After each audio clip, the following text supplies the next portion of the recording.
Guys വണ്ടി അടിച്ചിട്ടൊന്നും പറ്റില്ല guys. നമ്മൾ അടുത്ത ആളത്തേക്ക് പോവാണ് ഗൈസ്. പറപ്പിച്ചു വിടുന്നുണ്ട് ഗൈസ്. അടുത്ത ആൾ ഇവിടെ ഉണ്ടായിരുന്നു ഗൈസ്, നമ്മൾ കണ്ടില്ല. ഹോസ്പിറ്റലിൻ്റെ അടുത്താണ് അടുത്ത ആള്.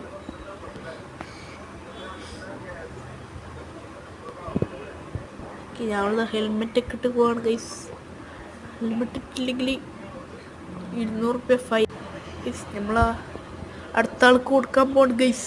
നമുക്ക് നമ്മൾ മുട്ടൊക്കെ കൊടുത്തു കഴിഞ്ഞ് ഇനി അടുത്ത ആൾക്ക് കൊടുക്കാം ഗൈസ്. നമ്മളത് പറപ്പിച്ചുകൊണ്ടാണ് ഗൈസ്.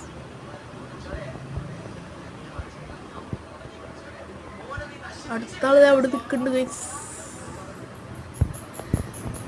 അടുത്ത ആൾക്ക് കൊടുത്തിട്ടുണ്ട് ഗൈസ്. ഇനി അടുത്ത ആളെടുത്ത് പോവാം.